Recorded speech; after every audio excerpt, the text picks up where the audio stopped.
Hi everybody, it's Dr. Chavone. Welcome to class. I'm really excited to be part of your doctoral journey and want to hopefully together we'll have a great course.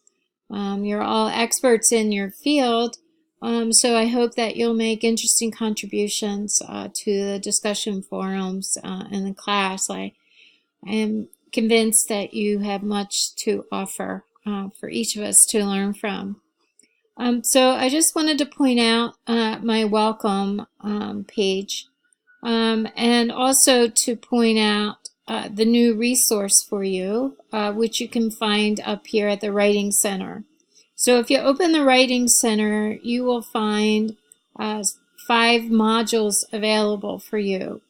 In the first module, you have what you used to see as the Getting Started Guide. That is in Module 1, and also the explanation for Turnitin. And then you have Module 2, the discussion of forums, Module 3, plagiarism, APA formatting. So a lot of tutorials are available for you there. You have study skills, and then Module 5, other links. So we're pretty excited about this, that all your resources are within one tab.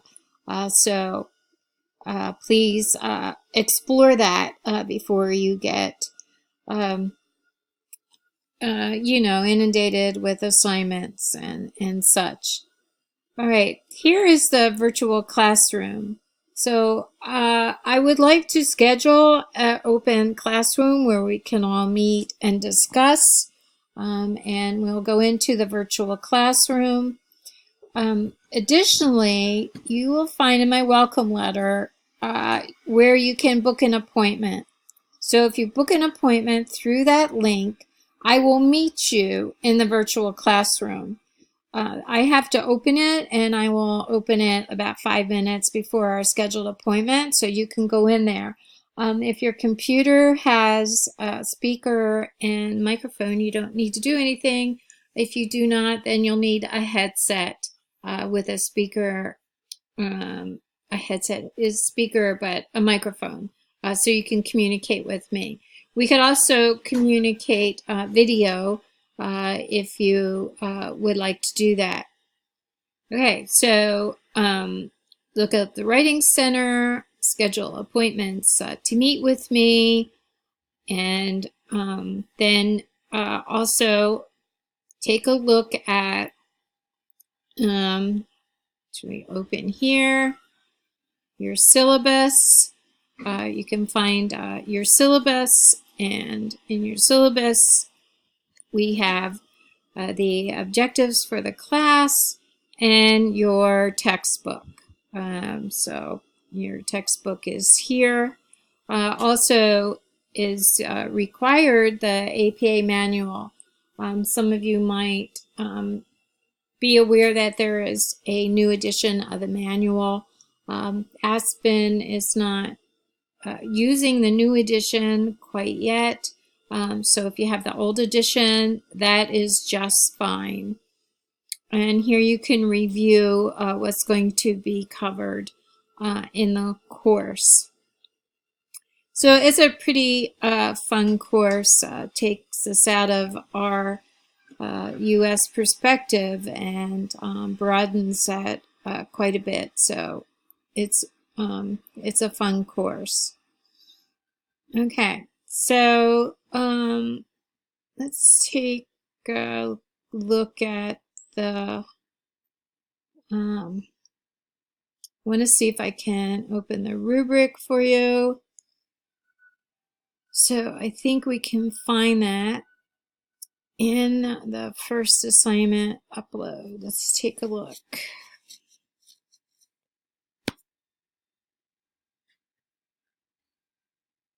Here we go. Okay, so I am a stickler for the rubric. I teach a number of courses. I like to be just and fair. But more than that, I like you to know how I grade. And you can grade yourself before you submit your paper. So just be sure that you take a look at the rubric, because you want to meet, if you want 100, these are the requirements that you have to meet. So the depth of coverage, assignment with depth and breadth, what does that mean? That means that you have gone to the literature.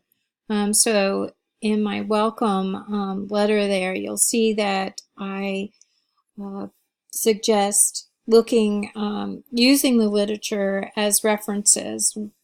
You'll find that, and you probably found with your master's, that in graduate school, no matter how many years of experience we have, it's as if we know nothing, because we're expected to get information from the experts who have published in the field. So in-depth coverage means that you're integrating and synthesizing current literature to support your discussion, and that your paper is organized and structured, which means you have an introduction. An introduction tells the reader what to expect as they read the essay. So it's a purpose and a brief statement about the content. And then the major content is also organized by headings, and APA has levels of headings to use, so take a look at that. And then also have a conclusion. So a conclusion summarizes the main points or the takeaway for the reader. All right, so you're organized, structured, you're supporting statements from the literature, so you have a logical flow. Your paragraphs have thematic statements and then transitional statements. You're citing and referencing according to APA, and here you're writing in the third-person voice, and some of us find that a little awkward, but you're writing as if you're the expert publishing an article, so it's formal academic language, and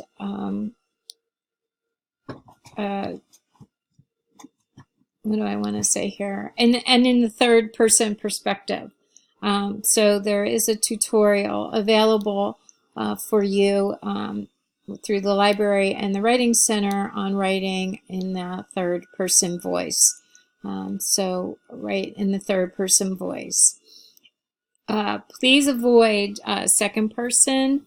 We nurses are used to giving instructions, so we tend to use the pronoun YOU, or just to make declarative statements like write a summary, but that it's not formal academic writing. So you always need a noun, and you want to avoid second person voice, and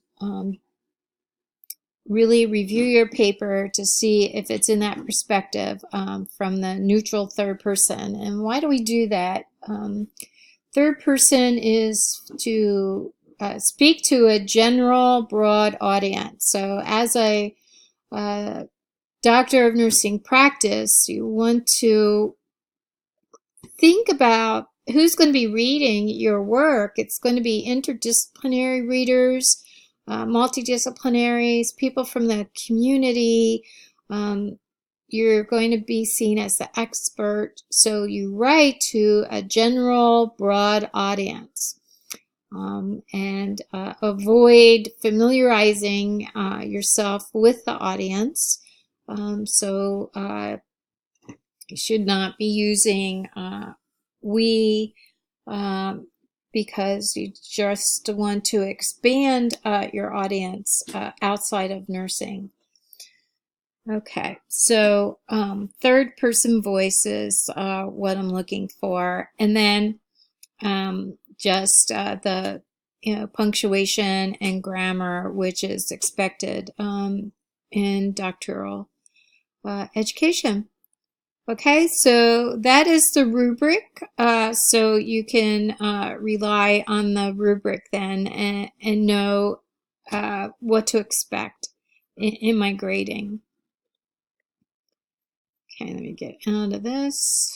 All right, so I think that's about all I wanted to cover in the introduction. And I hope that you will contact me if you have any questions or concerns. Sure, you are aware of the late policy for submitting late.